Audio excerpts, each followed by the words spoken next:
আজকে আমি আপনাদের সাথে শেয়ার করব খুবই সহজ আর অনেক বেশি মজাদার সুজির রসমালাই রেসিপি। কোনো রকম ছানা কাটার ঝামেলা ছাড়াই আজকে আমি আপনাদের সাথে রেসিপিটা শেয়ার করব।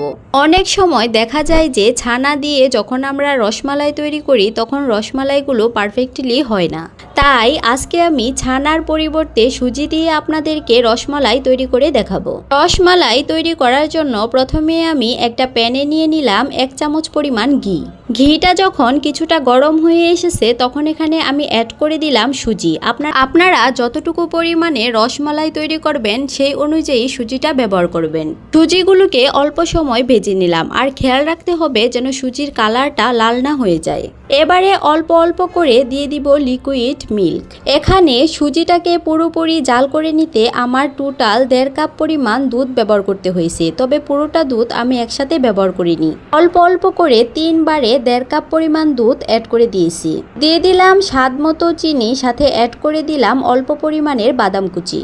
সুজিটা জাল করে নেওয়ার সময় কোনোভাবেই নাড়াচাড়া অফ করা যাবে না, এতে করে সুজিটা দলা পেকে যাবে। এই পর্যায়ে পানিটাও মোটামুটি শুকিয়ে এসেছে আর সুজিটাও কুক হয়ে গেছে। যখন দেখবেন যে সুজির ডোটা প্যানের গা থেকে উঠে আসছে তখন বুঝবেন যে সুজির ডোটা পারফেক্টলি কুক। এ পর্যায়ে আমি চুলার আঁচটা অফ করে দিয়ে ঢাকনা দিয়ে ঢেকে দিলাম 5 মিনিটের জন্য। চলে এলাম 5 মিনিট পর। 5 মিনিট পর ঢাকনা উঠিয়ে সুজিটাকে একটা সার্ভিং ডিশে নিয়ে নিব। এবারে হাতে অল্প পরিমাণের তেল অথবা ঘি ব্রাশ করে সুজির ডোটাকে খুব ভালোভাবে মুথে নিব। পর্যায়ে কাজটা খুব তাড়াতাড়ি করে নিতে হবে যেন সুজিটা ঠান্ডা না হয়ে যায়। করে দিলাম 1/2 চামচ পরিমাণ বেকিং পাউডার। সুজির ডোয়ের সাথে বেকিং পাউডারটা খুব ভালোভাবে একসাথে মিশিয়ে নিলাম। সুজির ডোটা যখন হাতে সহ্য করতে পারেন এরকম গরম অবস্থায় থাকে তখন আপনাদের এই প্রসেসিংটা করে নিতে হবে। এবারে সম্পূর্ণ ব্যাটার থেকে অল্প অল্প পরিমাণে ডো নিয়ে মালাইয়ের মিষ্টিগুলোকে তৈরি করে নিব।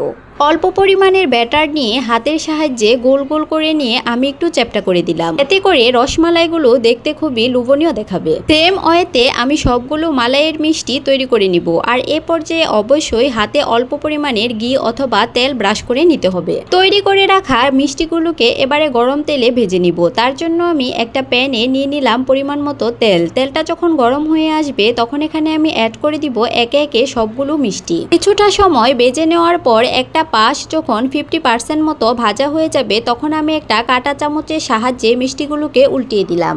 কাঁটা চামচ দিয়ে কাজটা করে নিলাম, এতে করে কাজটা ইজিলি করে নেওয়া যায়। উল্টে পাল্টে দিয়ে মিষ্টিগুলোকে ভেজে নিব যতক্ষণ না পর্যন্ত মিষ্টিগুলোর দুই পাশই খুব সুন্দর একটা কালার চলে আসে। যখন দেখবেন যে মিষ্টিগুলোর দুইটা পাশই খুব সুন্দর একটা ব্রাউন কালার চলে এসেছে তখন গরম তেল থেকে মিষ্টিগুলো উঠিয়ে নেবেন। সবগুলো মিষ্টি খুব সুন্দর ভাজা হয়ে গেছে, আমি মিষ্টিগুলোকে গরম তেল থেকে উঠিয়ে নিলাম। এবারে রসমালাইয়ের জন্য আমি মালাইটা তৈরি করে নিব।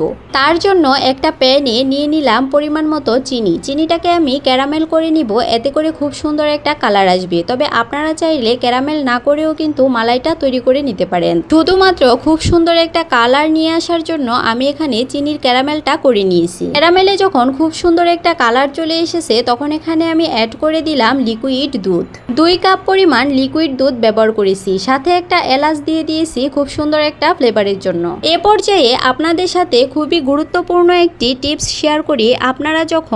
আপনারা যখন ক্যারামেলে লিকুইড দুধটা ব্যবহার করবেন কাজটা খুবই সাবধানতার সাথে করতে হবে, নয়তো দুর্ঘটনা ঘটে যেতে পারে। তাই আমি বলবো যে আপনারা যখন ক্যারামেলে দুধটা ব্যবহার করবেন তখন খুবই সাবধানে কাজটি করে নেবেন। রসমালাইয়ের মালাইটা টোটাল 3 মিনিট মতো জাল করে নিয়ে আমি এখানে মিষ্টিগুলো অ্যাড করে দিয়েছি। মিষ্টিগুলো দিয়ে ঢাকনা দিয়ে ঢেকে দিব, আর এই অবস্থায় চুলার জালটা অফ করে দিব। ঢাকনা দিয়ে ঢেকে দিব মোটামুটি 1 ঘন্টার মতো। চলে এলাম 1 ঘন্টা পর। দেখুন মিষ্টিগুলো মালাইটা খুব সুন্দরভাবে সুপ করে নিয়েছে। এবারে আমি আপনাদেরকে দেখিয়ে দিচ্ছি যে মালাইগুলো দেখতে কতটা লোভনীয় হয়েছে। সুজি দিয়ে তৈরি এই রসমালাইগুলো খুবই সফট হবে আর মুখে দেওয়ার সাথে সাথেই মিলিয়ে যাবে। যদি রেসিপিটি আপনাদের কাছে ভালো লাগে তাহলে অবশ্যই বাসায় একবার তৈরি করবেন।